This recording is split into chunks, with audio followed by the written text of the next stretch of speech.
Assalamu alaikum dostlar, кутман күнүңүздөр менен. Урматтуу Бага Сүрөө каналынын көрүүчүлөрү, бүгүн биз анжир бактабыз. Келиңиздер, анжир жеп кетиңиздер. Анжир Кадамжай шаарындагы бакта. Азыр дал убагында пышкан мезгил. Анжирден эзилип пышкан убага. Анжирди базардан эмес, баштан үзүп жесеңиздер, ох, кандай сонун керемет. Анжир жумшак болгондуктан көбүнчө эзилип кетет. Ошондуктан жалбырагын ороп алып барып саткануучулар көп болот. Ошентсе дагы эзилип кеткен болот. Анжир боюнча маалымат берип кетейин бүгүн. Анжир бул жанат өсүмдүгү, жаннаттын өсүмдүгү болуп эсептелет экен. Куранда да жазылган өсүмдүктөрдүн бири ушул анжир болуп эсептелет. Анжирдин өзгөчө бир дарылык касиети күчтүү болгондуктан муну ушул дарылык касиетке дару үчүн пайдаланышат. Анжирди айтып кетейин, анжирдин бир канча түрлөрү бар. Дүйнөдө 400дөн ашык түрлөрү бар экен, маданий жана жапайы болгон. Бизде негизинен Орто Азияда ошонун 3-4 сорту өстүрүлөт. Кызыл, ак, сары, сүйрүү формадагы анжирлер өстүрүлөт. Көбүнчө бизде өскөн анжирлер бийик дарак болуп эсептелет. Муну дарак деп айтса дагы болот, анжирди бадал деп айтса дагы болот. Көбүнчө бадал түрүндө өстүргөндөр дагы бар. Негизинен анжир ысык жерди сүйүүчү болуп эсептелет. Мунун мекени жер ортолук деңизи. Адам ата менен ОНЛ бейиштен кууганда мына ушул анжирдин жалбырагын кийим катары пайдаланышкан экен. Байыркы өсүмдүк. Бул өсүмдүк вегетативдик жана генеративдик жол менен көбөйтүлөт. Эң оңой көбөйтүш бутагын кыркып алып, нымдуу кумга салып койсо дагы, жакшылап суун карап турса көктөйт бул. Быйыл анжирдин сезону болду. Анжир быйыл өтө жакшы болду. Мынакей бекинип алган анжирлер сап-сары болуп пышкан анжир. Коон анжир.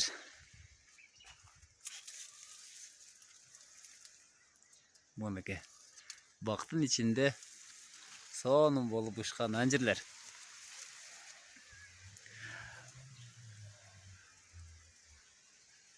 Бизде негизинен мына ушул жалпак сорттору көбүрөөк өстүрүлөт. Ар бир мөмөсү 50 граммдан жогору тегерегинде болушу мүмкүн. Сүйрүү формадалар негизи как катары пайдаланышат. Муну негизинен ушул бойдон жеш керек, же компот жасаса болот, варенье жасаса болот. Кыям көп нерсеси жасаса болот. Анжир дарагы бир жылда 3 жолу же 2 жолу түшүм берет. Жаңгак сыяктуу жаңы өсүндө өсүп чыгат дагы мына ушундай сабактардан анжирлер өсүп чыгат.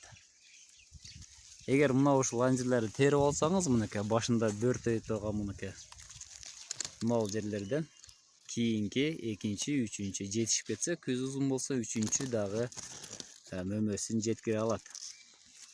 Мөмөсү өтө ширин келет, ширелүү келет. Муну көбүнчө чымчыктар дагы жакшы көрөт. Эзилип пышканын карга, чымчыктарда, арылар дагы мынакей арылар жүрөт.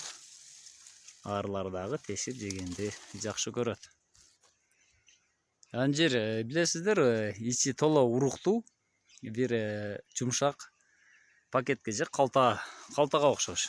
Ичи жумшак болот, мынакей. Мына эми бышып атат. Азыр бышканын алып көрсөтөйүн. Мына бышканы.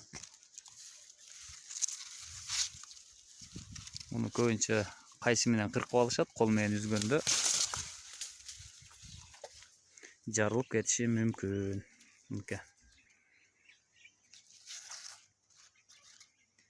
Мына ушундай ичи толо урук болот. Жумшак, ширелүү. Мында сахароза, андан башка А, Б, С витаминдер көп болот.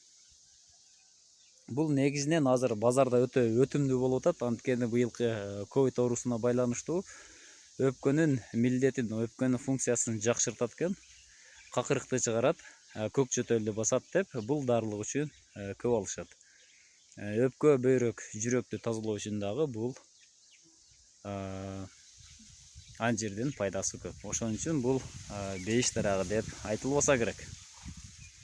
Мына достор, эгер үйдө кааласаңыздар, мына ушундай бул жерден эрте жазда бутагын кыркып алып туруп эле кумга жарымына чейин отургузуп койсоңуздар, сулуу нымдуу жерде тамыратып көктөп алат. Анан каалаган жерге алып барып отургузсаңыздар болот. Быйыл түшүрмө өтө жакшы болду. Өтө жакшы быйыл.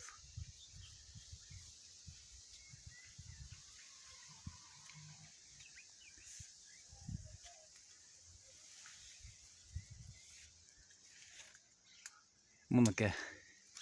Булар уже үчүнчү мөмөс, булар экинчиси мына ал. Биринчи жумшак, биринчи мөмөлөр. Мына достор.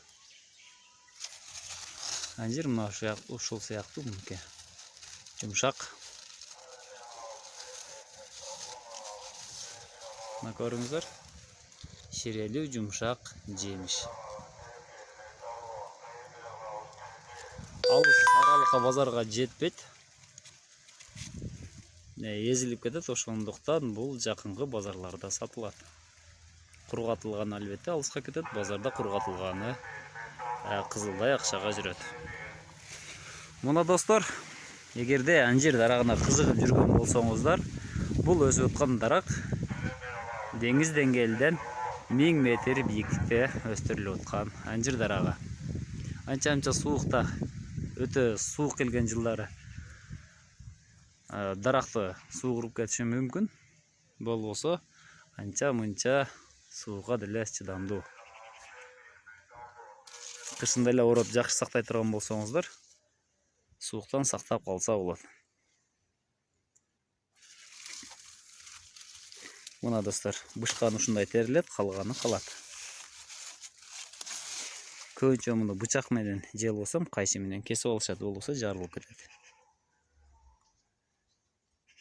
Коомдой сары болгон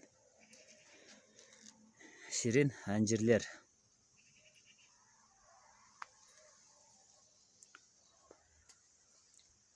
Мына достор, анжирден эгиңиздер, тегиңиздер, балдар үчүн өтө жакшы витамин болуп берет.